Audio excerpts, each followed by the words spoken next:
Hey, hi, welcome to another edition of the Skull Sessions. My name is Dan Henk, and today my guest is Neil. Neil, how do I see your last name? Chase, Neil Chase. All right, that's pretty easy. All right, Neil, so let's talk about what you got going on. Yeah, so I'm a writer, filmmaker, actor, hailing from Edmonton, Canada. I've got a lot of irons in the fire these days. Um, so I'm a published author. I've got a book called Iron Dogs that's out. It's a horror western. I think that's how you and I got on each other's radar originally. Yeah, that's a great little book that one day I'm hoping to actually turn into a movie, a feature film. So I'm working hard on that, but that's a little ways down the road. In the meantime, I'm making my way by doing some smaller films. I tend to do genre related stuff more than anything else. You know, anything with action, horror, sci-fi. I love those elements. I love combining them, coming up with new things that people maybe haven't quite seen before. My last film was called Spin the Wheel. It'll be out on streaming platforms. Oh gosh, mid-May, I think, somewhere around there. And that's a supernatural thriller that we did about a group of people in a bar at the end of the world. Literally plays in real time. It's the last 90 minutes of the world as it's ending, and they have to play. They get a chance to play Russian roulette with the devil to see if they could save mankind. And so that's the plot there. And then that's done really well for us. It's gotten some really great reviews. And we really can't wait to get it out there, in front of the public to see what people think. And in the meantime, at about the same time that that's going to be released, we are going to start principal photography on our next feature film, which is called Contamination, which is science fiction slash horror with a lot of military action. It's about a group of black ops operatives who are sent into a secret lab in the middle of the wilderness where there's an alien virus that's been let loose that transmits through human contact. So it's kind of like Predator meets The Thing. You know, we're Right. trying to pull from both sensibilities of The the Thing guys is and one of I. my favorite movies of all time. In fact, well, I love cosmic horror, period. But I would say like The Thing, Event Horizon, Yes. like Alien, like that kind of stuff really, really gets me. Oh, absolutely, man. I'm with you 100%. You know, for me, the peak of those kind of movies was really the 80s and early 90s. Yeah, And that's really kind of what we're I trying to bring back. agree. There's, it's funny, man. It's like I find horror in general, but really storytelling specifically has been kind of like on the decline in the last few years. And especially when you see horror movies these days, they tend to just go for either over the top gore or like visual effects, things like this, which are all really cool. And when we all love stuff like that, but you really need a good story at the heart of it, really great characters, some really great dialogue, all of those things that when you tie that with the visuals, it creates this memorable thing that people will resonate with. And that's really our goal, is to kind of bring that back. Yeah. No, I totally agree. I don't think there's a dearth of stuff out there that's actually quality. I think that Hollywood doesn't necessarily want to spend the money on it because they're like, oh well, this did well. We can make money if we just make a clone of it. Like maybe we'll make half the returns, but like the original Texas Chainsaw Massacre or Nightmare on Elm Street did amazing well at the box office. So if we make half that, then we're cool as opposed to like the awesome new like and it seems like even when they try stuff like I don't think saw the series The Expanse. Like I Mhm. really like the series The Expanse, but I remember when it came out first. It came out on Sci-Fi, and it was the highest budget Sci-Fi because a lot of Sci-Fi stuff is very low budget, very bad. And Yeah. then they're like, "Yeah, we're spending too much. We'll just cancel it." But so many people liked it. Jeff Bezos was actually at a convention, and they hired a plane with the banner to fly over top saying "Save the Expanse." And he's like, "Well, if the fans are that dedicated, but I think that just goes to prove that there is lots of good stuff out there. It's just Hollywood, they need to be poked. That's exactly right, man. You hit a nail on the head. You know, there's not a lack of money. There's not a lack of resources. There's so many great writers out there, so many great filmmakers that could be making this content. But you know what it is, man? It's the fact that the budgets have gotten so big that everybody wants to play it safe. And so, what's the safest route? The safest route is to just take something that's already been done and just redo it. That's why you got all these reboots, you've got all these remakes, and all these sequels. So it's like nobody wants to put their neck on the line and say, "Hey, man, I'm going to try something new, something that hasn't been done." They kind of let the small guys do this, and so this is where you get like your Terrifiers of the world, where it's done for nothing, like a tiny little budget ends up blowing up with the horror community, and then Hollywood steps in and goes, "Oh, let's make a couple of sequels now and throw some money at this." Right? It's kind of like you guys are looking at this backwards. Why don't you Yeah. start like investing in some of the smaller guys? And it doesn't have to be a big investment. That's the thing. You know, like you see like what Godzilla did. It's phenomenal, man. They did that with less than $15 million, and they made a Godzilla movie that rivals anything Hollywood has made. Right. So there you go. It's just like if you get the right people involved and you give them the creative freedom to do what they do well, you could do magic.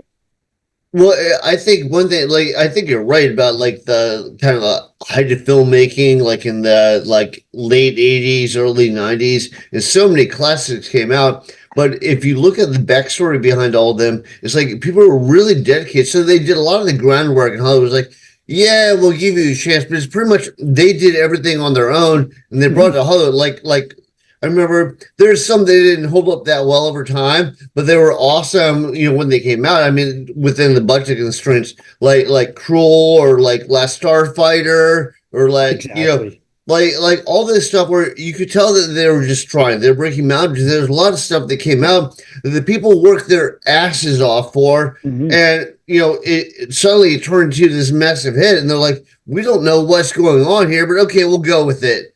And Right. then then you have like the money guys that are like, hey, well, that made money, so we don't know why it made money, but we'll just copy it. That's exactly it. Yeah. Yeah. Yeah. It's, I think that's what happens when you get like the money people, the executives, whatever, who they're not storytellers. So they don't know what the magic formula was that put this thing together. All they know is, hey, this thing made money. So let's just do the same thing again. And hopefully that'll make some money too. Right. But at the end of the day, it's diminishing returns because if you're not giving people something original, they're just going to say, "Oh, that's just a carbon copy of the thing that I saw last year or whatever." And word of mouth spreads, especially in the horror community. I think that's one of the reasons why horror as a genre, you can have hit films without big stars or without a lot of money behind it. Because that's not what people are drawn to. People aren't drawn to the big names and stuff like this. They're drawn to like the content itself, right? Right. And it's kind of unique in that way. I think maybe action and low budget comedy would be like the only other two genres I can think of where you could get away with that. Everything else, it's like you need that star power, you need the big budgets, you need the visual effects, all that stuff. And shit, who's got that kind of money? Well, it does seem like back in the day they were willing to attempt a lot more. Like how did Arnold Schwarzenegger make it? Like I love a lot of his movies, but how did that guy fucking make it? I mean, he has his incredible accent. He can barely Yep. speak English, but they're like willing to take a chance on him. Like the Terminator, great fucking movie. Yep. Predator, great movie. I mean, he did all this great stuff. Yeah. It's like it just seems like they're more willing to take a chance. All right, so going back to your film projects for me, you said like we have this out. What's your role in it? Do you have like a production company? Do you have like multiple writers? Do you write it? Like what's going on? Yeah, yeah. So our production company is called Brimstone Pictures. We've really only been around for about 2, 3 years. Spin the Wheel's our first feature film. I wrote the film, I co-directed it, and I'm one of the actors in it. So multiple hats. Because we're a small firm, like everybody has to wear multiple hats. My co-director is also the editor on the film, as well as the main composer for the film's music. One of our other actors doubled as the colorist for the film. It's like our producer was also the lead gaffer.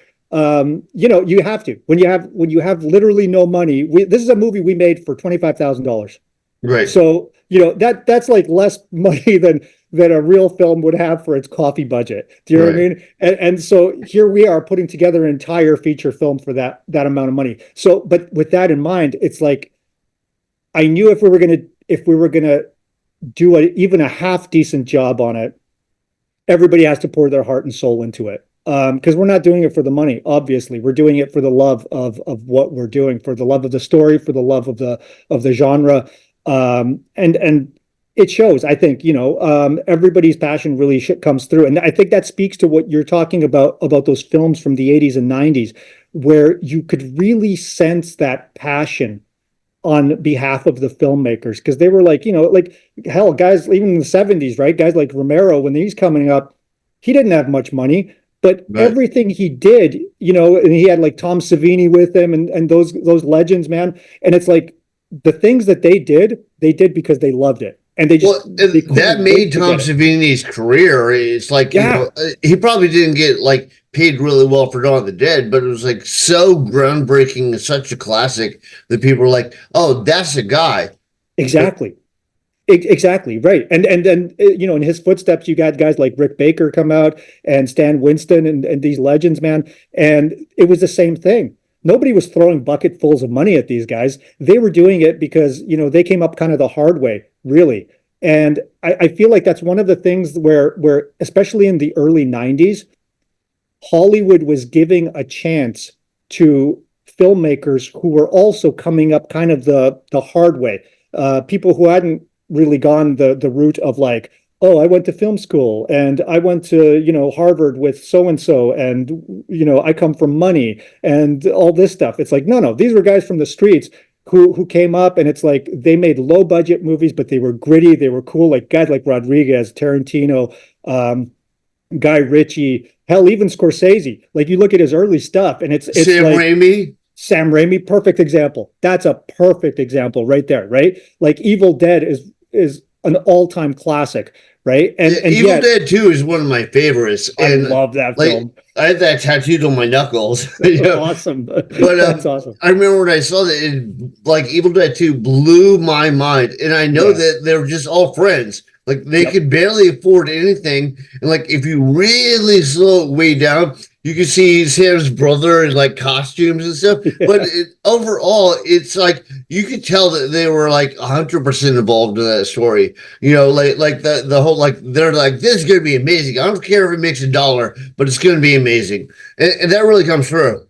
It does. And I think to that point, audiences can sense that. Audiences see through that, right? And that's one of the reasons I think why movies like that stand the test of time. Because when you're watching that film, you just know by watching the performances and everything, you're just like, oh God, these people love this. And I can tell they're not in it for just a paycheck, right? It's not about just like, oh, you know what? I'm here for my 2 weeks and then I'm gone on to my next project and I don't care about this anymore and I'm moving on. No, these are the people who are like living it and breathing it. Right. And I think as the audience, we can tell when that happens and we appreciate it because of that. Kind of as a side note, did you see Evil Dead Rising? I did. Yeah. I felt like that was kind of like Sam Raimi kind of returned to form. Like he went to Hollywood and Hollywood just fucked with them so hardcore. Like, I don't know if you saw the Spider-Man movies. Yep, but like the first one was good. The second one was good. The third one was garbage.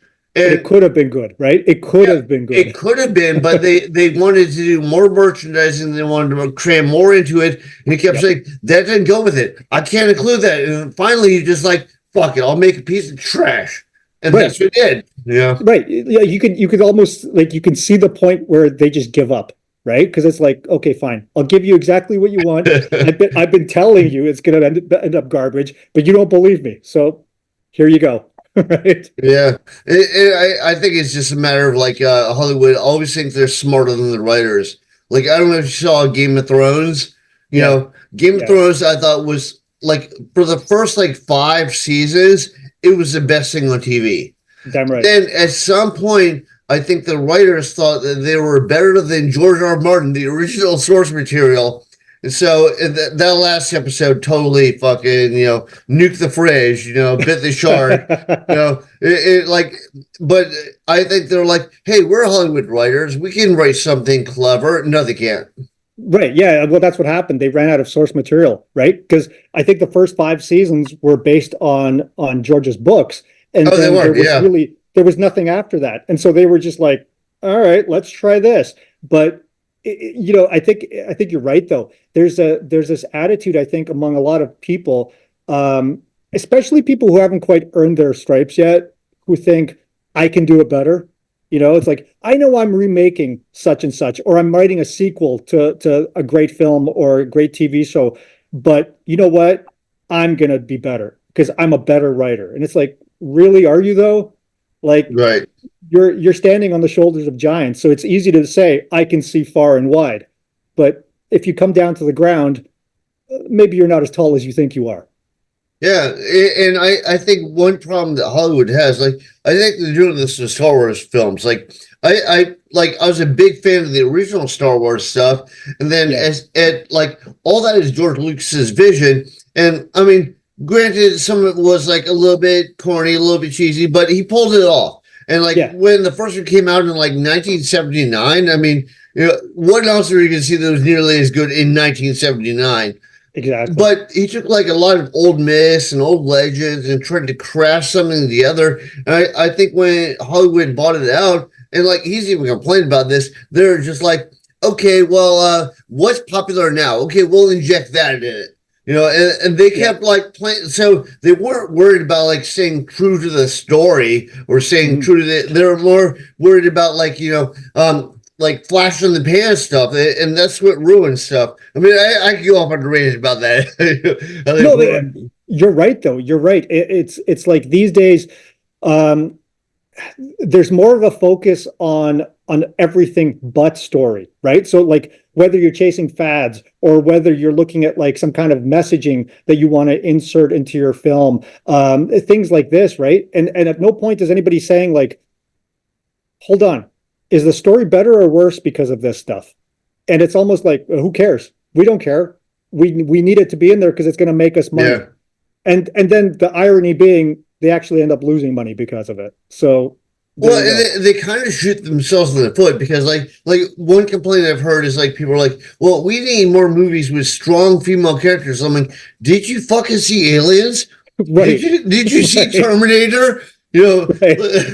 Like like you have the strongest female like if you look at like Aliens, like that's one of the strongest female characters you could possibly get, and you're gonna like inject somebody and ruin the story. It's like, but it was a good story. They were Yeah. more concerned. It was a good story that featured females, and I think Yeah. that's total difference. Rather than we wanted to preach something to you, it's like it was a good story, so you got to look at the story. Well, I, it's I don't want to go over the rant here, but yeah. No. I agree with you, man. I've had these conversations myself with other filmmakers and people I know, and it's a fact. It is like the problem is that whoever is making these strong female roles today, they're afraid to give the characters any kind of flaws at all. Like if you notice, they come across as basically which gives perfect. them depth. Yeah, Right. Because that's what flaws are. Flaws are that's part of what makes us us. And in a classic story, you want your hero to have something internal that they need to overcome as part of their journey. And if your hero's whole shtick is that like, oh, they're perfect from day one, yeah. and really the only problem is that everybody around them just hasn't figured out how awesome they are, that's not a problem at all. Do you know what I mean? And Yeah, and like you wouldn't have loved Evil Dead as much if Bruce Campbell was perfect. Like him being that's like a right. little bit goofy, a little bit over the top. You're like, okay, now it works. Exactly. It wouldn't work if he was like he just came in. He's like the master. That's it. That's exactly it. Like we want people who are, and this is one of the things, like I bring that sensibility to everything I write. I love to think of my work as being like more or less ordinary people put into extraordinary situations, which means that it's like they need to learn, they need to adapt, they need to like overcome whatever their own failings are, in order to somehow succeed, or at least better themselves by the end, even if they don't succeed. And this is something that I feel like is really, really missing in a lot of the storytelling these days. And I think a lot of that comes from that we talked about earlier about risk. Nobody wants to take that risk because they're like, oh, well, if we portray this group of people in a potentially negative light, then somebody might get offended. It's like, shit, get over yourselves. Yeah. Nobody's perfect. Nobody's perfect. That's the whole point. And that's why Sigourney Weaver and Ripley work so well and Sarah Connor works so well, because they're not perfect people. Well, yeah, I was going to point that out. Like, like when somebody's like, it seems like Hollywood is scared to do like multi-dimensional characters now. Like now they got to be good or they got to be evil. But like, like Han Solo, when he was kind of the rogue, kind of the bad guy, but kind of did some good stuff, worked way better than when they try and pick somebody who's like the hero, like going off on Star Wars again, like Rey. Like I don't have anything against Rey, but like it's like it seems like they portrayed everything Rey does is perfect. It's like you know how long it took Luke Skywalker to become like a Jedi. And you see all this training, you see this long process and kind of up and down, and then you bring people that are perfect. They don't read as correct. You're like that's not fitting the story. But yeah, man, that's right. It's like I think as the audience when we watch that, we're like, you can see how fake that is because nobody's life experience is like that. It's like nobody's good at something automatically. Anything anybody's ever gotten good at is because they had to work their asses off to get to that point, right? And so when you see somebody come on screen and they're just like magically good at something, you're like, that's BS. That doesn't feel real at all, right? So I agree with you. Speaking of which, so I want to transition slightly and just talk about your stuff. So with the movies that you're making, like it seems like you have like a decent amount of space elements and cosmic horror in that. I know like in the old school days, like Close Encounter of the Third Kind and like the early Star Wars stuff, they make props, and then now they rely a lot on CGI. How are you approaching that? We try to do everything practically if we can. Awesome. There's a little bit of CG that we've got in our stuff, and that's really just from just because we don't have the budget for something like that. Like for example, in Spin the Wheel, the movie starts off with a shot of the city that the movie takes place in, and you see some buildings on fire and stuff like that. Well, it's like for stuff like that, we have to do CG, right? We don't have the budget to make like miniatures and light them on fire and stuff like that. I wish one day, maybe, hopefully. But well, if you look at stuff like classics like Blade Runner, they built the city, and then I'm sure that they played around with effects to give the atmosphere and stuff, but they had the city. Is that what you're talking about? Yeah, that's exactly what I mean. And it's like one day I hope to be there, but to me, it's like practical stands up so much better. Like it stands a test of time. You watch movies like Blade Runner is a great example of that. The visual effects in that movie to this day are just like unbelievably good, right? It's also a great story. I mean, you can't be Philip K. Dick, That's it. But like you touched on it earlier when you brought up The Last Starfighter, which by the way, I love. That's one of my all-time favorite sci-fi movies when I was a kid. But like you watch it today, and I've got it on DVD, on Blu-ray, and it's like I've watched that movie I don't know how many times. The CG, it looks really, really dated. If they had just done the visual effects with models instead of CG, that totally movie would look about a million very times better. strong story, I think. I think it was fantastic. Yeah, I think it was kind of like done disservice by like what they tried to do with the modern special effects. Like I don't know if you saw the movie Spawn. It's like they did like his whole robe. They did a CGI, and you're like, oh, it just ruined the whole movie. It's like it was Todd McFarlane's baby forever. And then they just, I mean, I hear that they're making a new one. That's what I hope they do it right. Yeah, no kidding. But it'll be mostly CG, right? And it's like, although I've heard McFarlane say that they're going to rely more on practical this time, and I hope that's the case. Right. That would be really cool. For us, that's kind of where we're coming from because we're like, look, man, when it was the 80s. There was almost no CG. in stuff. It was really expensive. Stuff like Last Starfighter or Tron, that was so expensive to do what they did, and it was really more of like a I don't know, a case study of like, can this be done? I think is why they did it in the first place. But everybody else was like, let's go practical. And for us, that's kind of been our mantra since we sort of got together. We're like, any type of like creature effects, any type of gore, any type of costuming, props. We just want to do all that practical. We are doing some CG, like for example, muzzle flashes and stuff like that out of guns, because we just want to keep a safe set. So we don't have like blank firing guns or anything like that. This is Canada. You don't want the Alec Baldwin or somebody accidentally gets shot. God, that's the last thing we want, man. Everything like we basically just use this good old fashioned props, like airsoft and stuff like that, and it served us really well so far.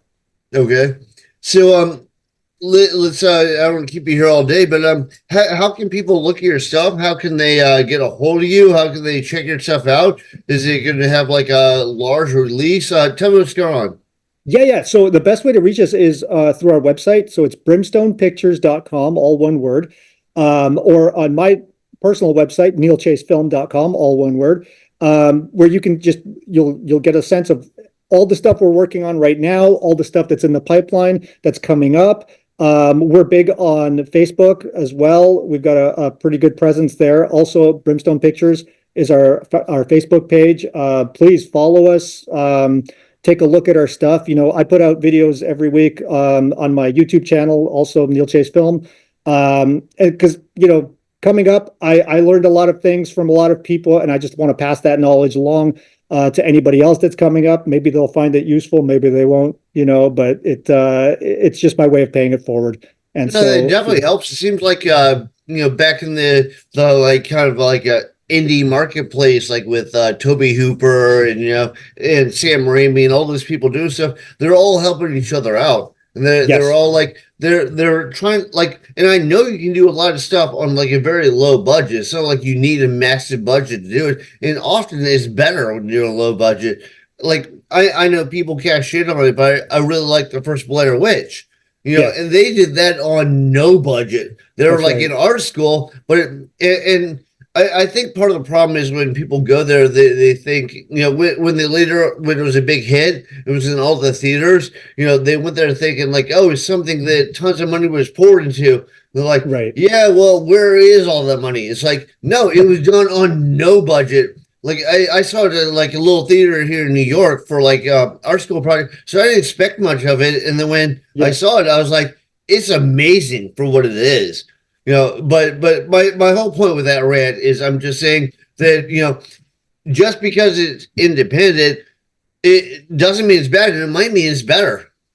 Well, that's it. It's what independent means. Like, to me, what no budget means is the fact that you have to really get back to basics. You have to embrace that guerrilla filmmaking sensibility and say like, because it'll come to a crossroads. I think any indie filmmaker does, especially the ones working without money. It's like, either we pour our hearts and souls into this and do it to the best of our abilities, or we just give up and walk away. And I've seen both. I've seen people do both, right? Where they're like, nope, not enough pieces are in place, not enough money's on the table, we can't do this, so they scrap it. Our attitude has always been from day one, like, we're going to do whatever we have to do to get it done. If we don't have enough money, then we'll find a way to get around those things. And it's like you say, man, you have to find that support structure, the other people around you who are just as passionate about what you're doing, or you have to you have to convince them, right? Like, show them your passion, and people feed off of that. I don't know how many times I've had a conversation with somebody who not even in film, right? But I'm telling them about what I want to do, about my vision for it, and how excited I am. And they see that, and they're like, oh shit, this sounds awesome. Can I be part of this in some way? But I think a lot of people get burned. Like I've seen a ton of indie movies, and I think a lot of people get burned because, you do have these awesome indie artists, and then you also have people that are like, yeah, well, I always wanted to make a zombie movie, so I'll take money out of my savings account, and me and my wife will shoot one. And then you watch it, you're like, this is fucking garbage. Right. Right. or Hollywood's like, yeah, we're not going to spend a lot of money, but Dawn of the Dead made a lot of money, so or Walking Dead is popular, so we'll put something out there. But like, I think it really helps when you have like a little bit of marketing, you have like a little bit of trail, like maybe some trailers, little snippets, or something to like, so people go, wow, this looks interesting, it looks quality. I agree. I agree. And to that point, I think if you can take ego out of the equation, then the quality rises. Because a lot of times what I find limits people, especially like you say, you get like somebody who's like, I've always wanted to do a zombie movie, so I'm going to pour my life savings into it. And I'm going to make a zombie movie, and it ends up being crap because maybe that person wasn't the right person to lead that project. Maybe that wasn't the person who should have been the writer or the director or the actor or what have you in that thing. But maybe they let their ego get in the way to say like, I wanted to do this, so it's mine, and I'm taking ownership of everything. And it's like, yeah, but are you the best person for it? So like that's always kind of our standpoint with everything that we do here is like we want to keep checking our own egos. It's like to say, okay, is this the best story that it can be? If I write it, I want to run it by a couple of people first, people that I trust, other writers, other filmmakers, to say like, what do you think of this? Am I on the right path here? And like a lot of times I get really great feedback. And as a creative, people don't like to hear negative things. Like I know this from firsthand experience, right? You give people notes where you tell them something's not working and they get offended. And it's like you have to check that. You have to check that ego in yourself to say, no, man, they're just trying to help me. So if I Right. can look at it from that perspective, it'll only make my product better. No, you gotta listen to feedback. I mean, like just quick side venture. It's like when I wanted to be like originally I wanted to be a comic artist, and Yeah. originally when I did a lot of art, and you're thinking, oh well, I'm really into this, so I'm gonna grade. And then I started getting feedback. I've learned so much from other artists.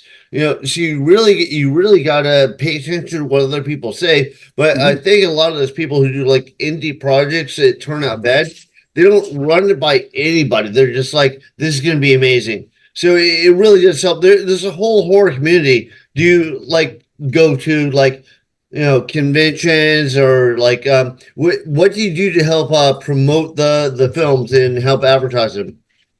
Yeah, since we have like a very small budget on this thing, it's like all the promotion is really on us, right? So we've cut our own trailers, we've put out promotional material, posters. We did the poster design ourselves, um, all of that stuff, right? And so we're trying to use social media to get more of a following for the film. And as we get closer to the release date, now that we sort of know when it is, we're going to really ramp that up. And so it means doing things like Facebook ads, like promoting it on Instagram, promoting it on TikTok.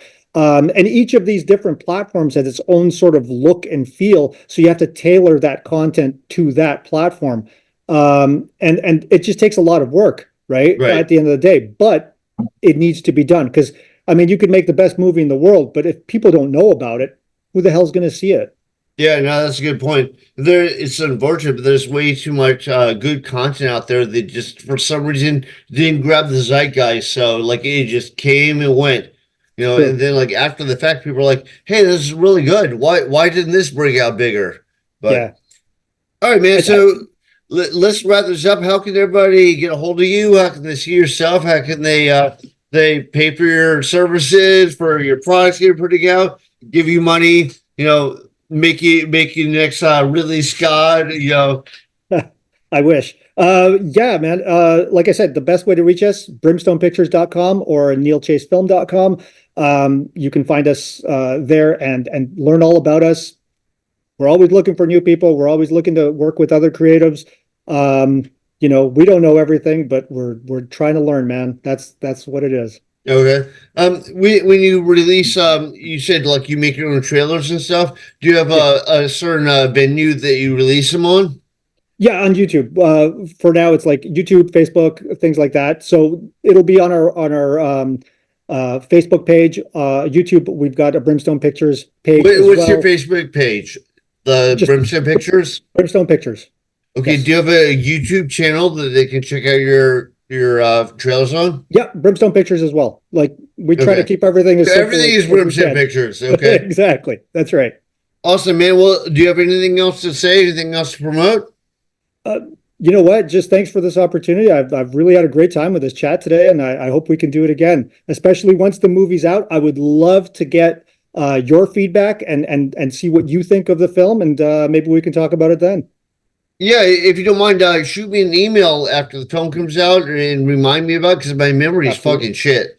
But Absolutely. remind me about it, and yeah, no, that sounds good. That would be awesome. Thanks, Dan. I really All right, appreciate it. thanks, man.